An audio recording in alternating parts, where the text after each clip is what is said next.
안녕하세요. 저는 며칠 전 아내에게 뺨을 얻어 맞으며 이혼 요구를 받은 유부남입니다. 그런데 억울하기도 하고 아니면 아내의 반응이 당연한 것 같기도 하고 답답한 마음의 욕을 왕창 먹을 각오로 사연을 보내봅니다. 저는 아내와 나이차가 무려 8살 차이가 납니다. 그래서 주변에서는 많이들 부러워했습니다.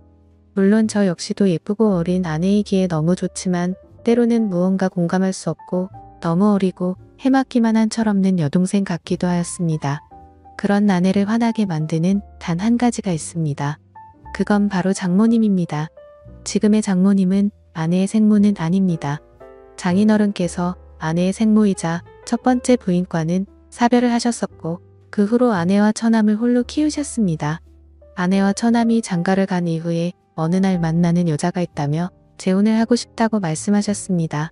가족들은 처음에 장인어른의 말씀에 당황하였지만 모두들 환영한다며 그분을 소개해 달라고 하였습니다. 그분이 지금의 장모님이십니다. 처음 뵙는 날의 장모님 모습을 아직도 잊지 못합니다. 장인어른보다 무려 15살이 어리고 저보다 고작 3살 많은 누나였습니다. 그리고 복장은 짧은 치마에 쫙 달라붙는 티셔츠를 입었고 진한 향수 냄새가 진동했으며 짙은 화장은 마치 활용의 업소 여성같이 보이기도 했습니다. 소개하는 자리보다는 나이트나 클럽이 더 잘 어울릴 것 같은 모습이었습니다. 식사와 함께 대화가 오고 갔지만 다들 반응은 냉담했습니다. 아내도 처남도 이거는 아니라면서 절대 반대를 하였고 저나 처남 댁은 별말 없이 암묵적 동의만 하였습니다. 장인어른은 그분의 겉모습과 달리 속은 여리고 착하다며 이해해달라고 하셨습니다. 평생을 너희의 인생을 위해서 살았는데 남은 장인어른의 인생도 지켜달라고 하셨습니다. 한동안 불화가 있었지만 결국 장인어른 뜻대로 재혼을 하시게 되었습니다. 너무나 젊은 새엄마 새장모님에 대한 호칭도 부자연스럽고 어색했지만 그래도 장인어른이 행복해 하셨기에 모두들 노력하였습니다.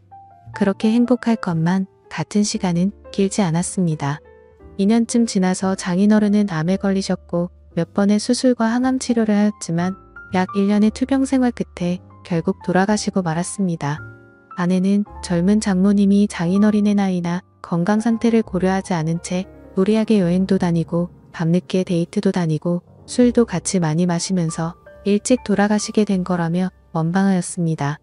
제가 봐도 장인어른께서 12년 사이에 많이 수척해지신 것 같았습니다. 그러니 아내는 더욱 장모님을 원망하였고 장인어른이 계실 때에도 가족들과 장모님 사이에는 분명 안 보이는 벽이 있었습니다. 결국 모든 가족들의 원망과 화살은 장모님께 쏠렸습니다. 장인어른은 이렇게 될 것을 미리 예상하셨던 것 같습니다. 어느 날 평소와 다름없이 낮에 시간이 나서 병원에 들렀습니다. 병원비를 결제하고 병실에 올라갔더니 장인어른 혼자 계셨고 조용히 할 말이 있다며 바람 쐬러 나가자고 하셨습니다. 아싸이였던 저는 그 전에 장인어른과 소주 한 잔씩 하면서 말동무를 해드리고 하였습니다. 많이 답답하고 힘드시지 하면서 장인어른께 말씀을 드렸습니다. 한참을 고민하시면서 혹시라도 자기가 죽게 된다면 아주 가끔이라도 장모 찾아뵙고 안부라도 물어주면 안 되려고 하시는 것이었습니다. 그러시면서 장모도 많이 외로운 사람이라며 부탁한다고 하셨습니다. 저는 마지막 당부 같은 걸 하시는 장인어른께 빨리 쾌차하셔서 집으로 가시면 장모님께도 더 잘하고 처갓집에 더 자주 찾아뵙겠다고 하였습니다.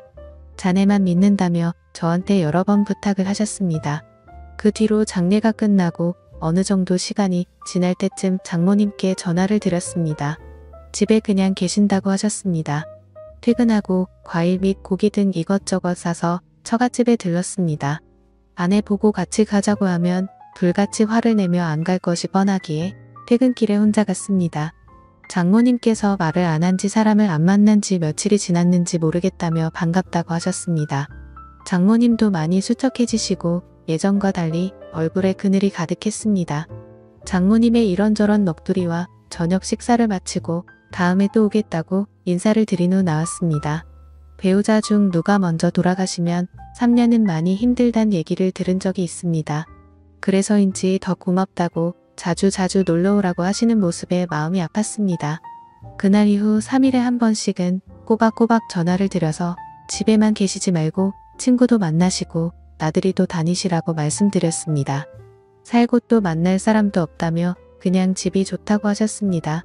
그래서 정말 외출하고 싶으신데 가실 곳이 없으시면 점심때 회사 근처로 오셔서 전화 달라고 하였습니다. 언제든지 나가서 맛있는 점심 싸드리겠다고 하였죠. 그 후로 가끔 오셔서 점심도 같이 먹고 카페도 가서 대화를 하였습니다. 어느 날 아내가 이런 사실을 알게 되었고 저한테 불같이 화를 내었습니다. 그래서 장인어른 부탁부터 있었던 사실을 전부 이야기해 주었습니다. 아내는 장인어른의 부탁을 무시하지 않고 들어준 것은 고맙지만 앞으로 장모님과 개인적인 연락은 하지 않았으면 좋겠다고 하였습니다. 그리고서는 장모님께 전화해서 더 이상 자기의 새엄마도 저의 장모도 아니니 연락하지 말라고 하였습니다. 이 사실은 처남에게도 알렸습니다. 처남도 아내에게 그 정도까지는 할 필요 있냐며 심한 거 아니냐고 하였지만 아내는 확고했습니다. 그렇게 한두 달 지났을 때 장모님께 연락이 왔습니다. 그래도 가끔은 제가 연락을 줄 거라고 생각했는데 한 번도 안 와서 서운했다며 시간 될 때 처갓집에 놀러 오라는 것이었습니다. 집에 이것저것 고장나고 교체해야 될 것은 많은데 할 줄도 모른다며 도와달라는 것이었습니다. 그래서 이번 주말에 한번 찾아뵙겠다고 말씀을 드리고 아내에게는 주말에 회사 상사분들이랑 골프 약속이 있다고 거짓말을 하고 처갓집으로 갔습니다. 장모님께서 반갑게 맞이해 주시더군요. 저는 가자마자 수도, 전구 벽지 보수 문고리 등 수리 및 교체를 시작했습니다. 딴 건 몰라도 제가 뭐 고치는 손재주는 좀 있는 편이었거든요. 그 집도 아내가 어릴 때부터 살던 집이다 보니 이래저래 오래돼서 고장난 것들이 많았습니다. 점심때가 훌쩍 지나서야 모든 것이 끝났고 늦은 점심을 먹게 되었습니다. 장모님께서는 고생 많았다며 맛있는 음식과 막걸리를 주셨습니다. 한 잔 두 잔 주시는 대로 마시다 보니 조금 취하게 되었고 소파에 쉬다가 잠이 들었습니다. 한참을 자다가 깨어보니 시간은 이미 많이 늦었고 아내에게 술자리가 길어져서 상사분들과 다 같이 2차로 가게 되었다며 내일 들어갈 것 같다고 문자를 남겼습니다.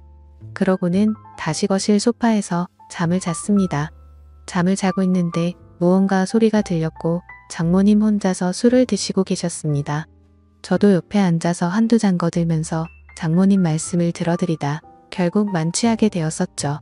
저도 지금 생각하면 참 후회되지만 그날 술에 취해서였던 건지 실수를 저지르고 말았습니다. 그 사건 이후 장모님은 뒤탈 없이 그냥 즐기면 되는 거라고 하시면서 더 노골적으로 만남을 요구하셨습니다. 계속 거절을 하였지만 회사까지 찾아오셨습니다. 몇 번이고 다음에 찾아뵙겠다며 택시를 태워서 보내드렸지만 또 오셨습니다. 결국 처갓집을 가게 되었고 그렇게 만남을 가지게 되었습니다.